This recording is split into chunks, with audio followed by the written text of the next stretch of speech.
जयपुर में एक व्यक्ति रहते थे, उनका नाम था घाटम। उनका पेशा था, उनके पूर्वजों से ही चला आ रहा था, वो सब चोरी करते थे। दादाजी, परदादा, परदादा, पूरे गांव का ही यही पेशा था, यही काम था, सब चोरी करते थे। जयपुर से आमेर जाते हैं तो बीच में कनक घाटी, वहीं श्री घाटम दास जी रहते थे। तो घाटम जी चोरी करते थे। एक बार रात में बैठे थे चोरी करने के लिए, तो उस दिन कोई व्यक्ति तो मिला नहीं उनको मालदार, लेकिन झोला लिए हाथ में और जटाएं बांध करके कोई संत वहां से जा रहे थे। घाटम जी बेचारे 2 दिन से तो उनको कुछ चोरी हुई नहीं थी, फिर भी मन में विचार करने लगे, तो महात्मा है, इनकी क्या चोरी करूं मैं, कोई बात नहीं, चोरी नहीं करता हूं, प्रणाम कर लेता हूं जाके। और घाटम जी उनके मार्ग पर आ गए और अर्धरात्रि का समय, घनघोर अंधेरा, प्रणाम किया। महात्मा रुक गए, बोले अरे खुश रहो वत्स, क्या नाम है, नाम आदि पूछा, कहां रहते हो, स्थान बताया, क्या करते हो। घाटम जी बोले मैं चोरी करता हूं। महात्मा को ये बात बड़ी बढ़िया लगी कि इसने छुपाया नहीं मुझसे, सत्य बोला। बोले चोरी क्यों करते हो भाई, चोरी डकैती करना ये अच्छी बात नहीं है, मत किया करो, अच्छा काम नहीं है। बोले महाराज काम तो अच्छा नहीं है मैं जानता हूं, पर ये तो मेरे परिवार का पेशा है, मेरे पूर्वजों से चली आ रही है चोरी, हमारा परिवार इसी में ही निपुण है। मेरा बेटा है अभी 5 साल का, उसको भी तैयारी करा रहा हूं मैं, उसको भी सिखा रहा हूं कैसे जाना चाहिए, क्या क्या आयुध संग लेके जाने चाहिए, किस प्रकार लोगों को देख करके समझ जाना चाहिए मालदार है कि नहीं है। महात्मा को चिंता हो गई। बोले अगर मैं इसको कुछ सिखा करके नहीं गया और इसका जीवन परिवर्तित करके नहीं गया, तो इस मार्ग से निकलना मेरा दुष्कर हो जाएगा। ठाकुर जी ने मुझे इस मार्ग से भेजा है, इसका मतलब ठाकुर जी चाहते हैं कि इसको मैं कुछ बताऊं। महात्मा जी ने उसको बैठाया, बोले सुनो एक घाटम, तुम चोरी मत किया करो, तुम छोड़ दो चोरी। बोले महाराज जिसके रग रग में, जिसके रक्त में चोरी हो वो कैसे छोड़ सकता। अरे हम तो ऐसे हैं, परिवार में भी हम लोग रोटी भी पानी हो तो हम चोरी करके ही पाते हैं, हम रसोई में मांगते नहीं रोटी दे दो, हम वहां भी चुपके से ही जाते हैं। इतना ज्यादा हम लोगों में चोरपन घुस चुका है कि अब ये निकल नहीं सकता। महात्मा थोड़े व्याकुल थे, तो घाटम जी बोले भगवान आप देखिए व्याकुल मत होइए, मैं भी विवश हूं कि मैं नहीं छोड़ सकता चोरी, पर हाँ चोरी के अलावा जो कहोगे वो करूंगा। महात्मा ने विचार किया, महात्मा बोले ठीक है 4 बातें लिखो। सबसे पहली बात, तुम सत्य बोलोगे। घाटम जी बोले ठीक है, आज के बाद चाहे कुछ हो जाए मैं सत्य ही बोलूंगा। दूसरी बात लिखो, संत जनों का खूब सम्मान करोगे, आदर करोगे। बोले जी महाराज। तीसरी बात लिखो, जो भी लाओगे घर में, चाहे चोरी करके लाओ, चाहे प्रेम से लाओ, कमा के लाओ, सबसे पहले ठाकुर जी को निवेदित करोगे, उसके बाद स्वीकार करोगे। बोले जी।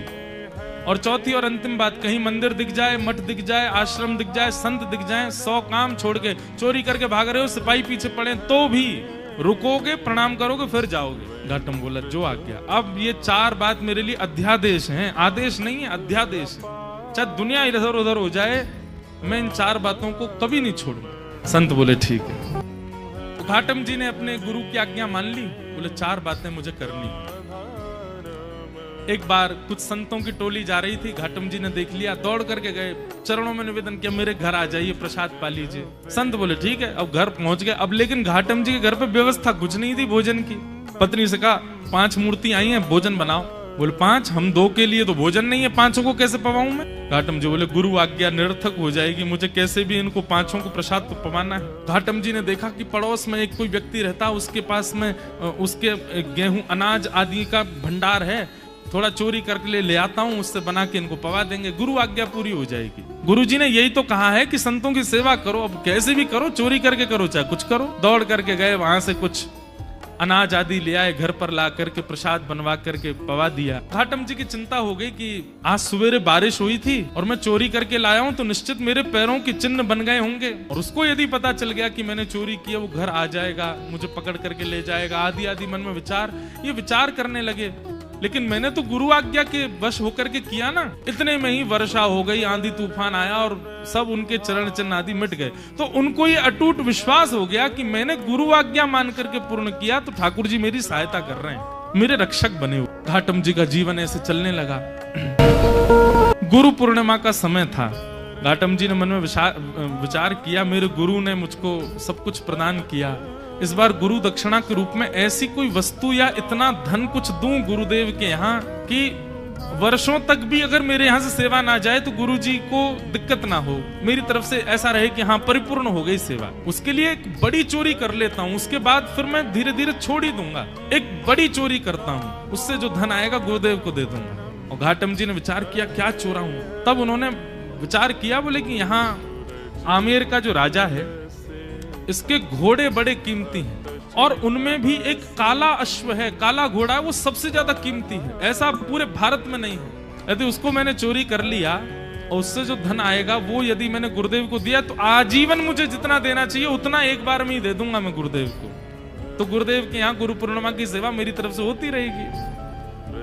घाटम जी चोरी करने के लिए जा रहे हैं। एक सामान्य से घोड़े पर बैठ करके घाटम जी और सीधे राजभवन में प्रवेश कर रहे हैं। मुख्य द्वार से ही प्रवेश करने लगे तो द्वारपालों ने रोका, ए कहां जा रहे हो, क्या नाम है तुम्हारा? बोले घाटम। कहां जा रहे हो? बोले चोरी करने जा रहा हूं। झूठ नहीं बोलना है, गुरुदेव ने मना किया है। द्वारपालों ने मन में विचार किया, ये जरूर राजा का कोई गुप्तचर है, राजा का कोई बहुत घनिष्ठ व्यक्ति है, हमने इसको रोक दिया है, इसका परिचय पूछने, इसलिए बुरा मान गया। बुरा मान करके कह रहा है चोरी करने जा रहा हूं। ए भाई सुनो, द्वार खोल दो, ये कोई राजा का परिचित व्यक्ति होगा, ऐसे कौन बोलता चोरी करने जा रहा हूं।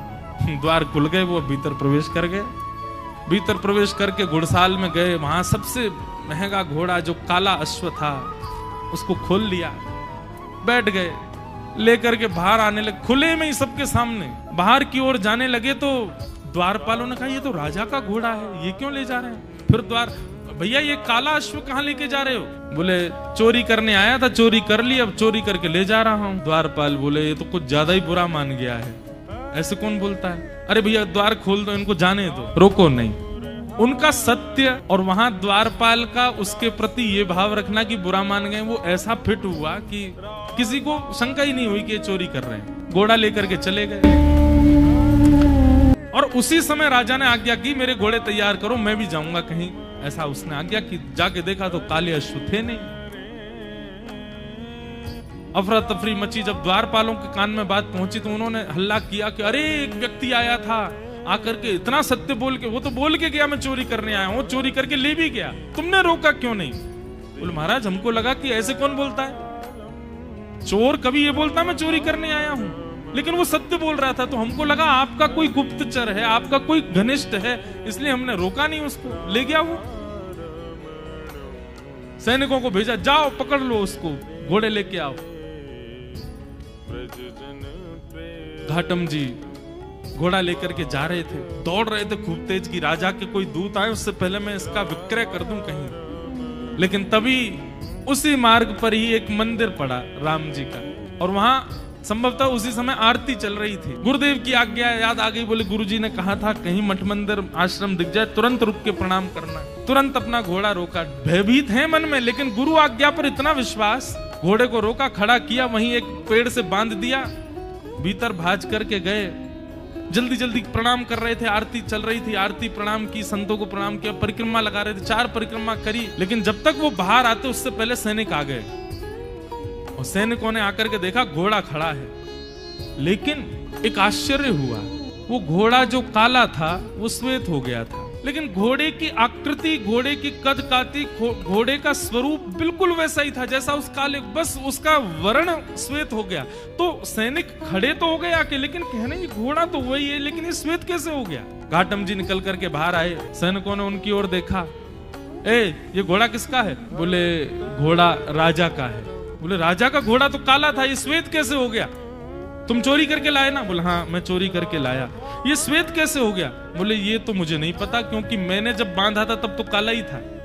ये श्वेत कैसे हुआ ये तो मुझे नहीं पता। अरे तुझे नहीं पता, ऐसा कैसे बोल सकते हो? बोले मैं सत्य बोल रहा हूं, मुझे लगता है मैंने जिनको निवेदित किया उन्होंने इसको श्वेत कर दिया। सैनिक बोले क्या बोल रहे हो ये? बोले हाँ मैं जो भी चीज लाता हूँ पहले ठाकुर जी को निवेदित करता हूँ। शायद ठाकुर जी श्याम वर्ण के हैं, उन्होंने सोचा होगा श्याम वर्ण के घोड़े पे मैं बैठूं दिखूंगा ही नहीं, इसलिए उन्होंने श्वेत कर दिया। सैनिक बोले ये क्या तुम बोल रहे हो? बोले मैं सत्य बोल रहा हूँ, ये वही घोड़ा है जो राजा का है, मैं चोरी करके लाया हूँ, मैंने बांधा था तब काला था।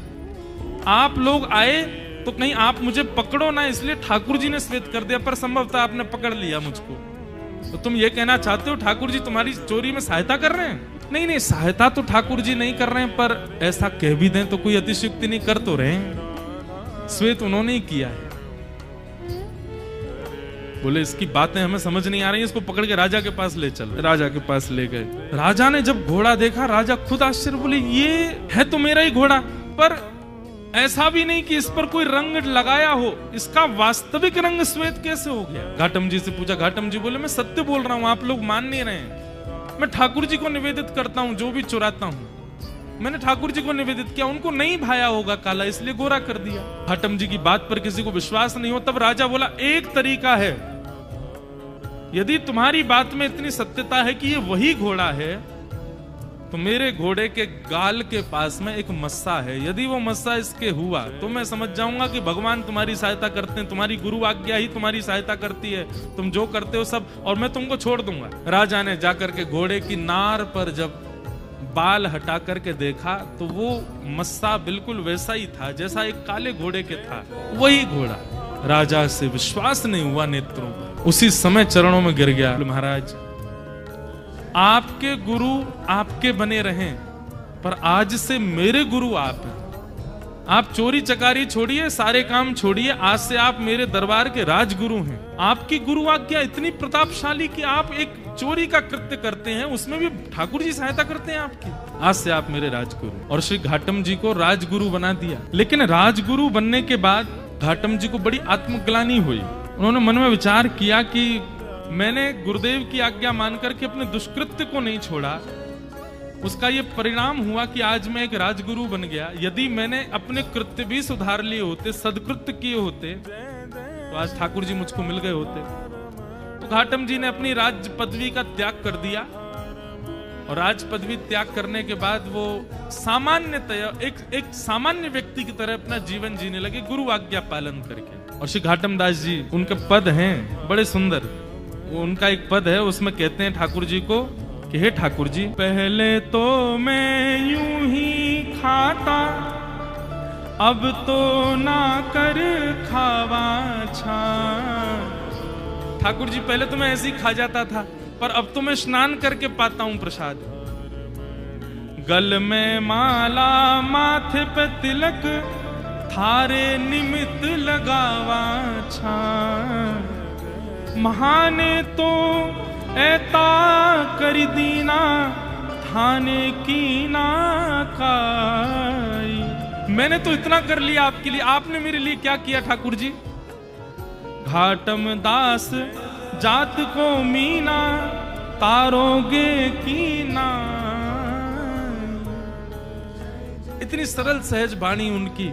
ठाकुर जी से कह रहे हैं मैंने आपके लिए इतना कुछ किया, अब तो मैं नहा के खाता हूँ, अब तो तिलक लगाता हूँ, माला पहनता हूँ गले में। ठाकुर जी अब तो कृपा करो मुझ पर। तर में उनको आगे चल करके ठाकुर जी का प्रत्यक्ष साक्षात्कार दर्शन हुआ, और दर्शन के पश्चात वे भगवत धाम को प्रस्थान कर गए। तो एक सदगुरु की कृपा, उसकी सामान्य वाणी।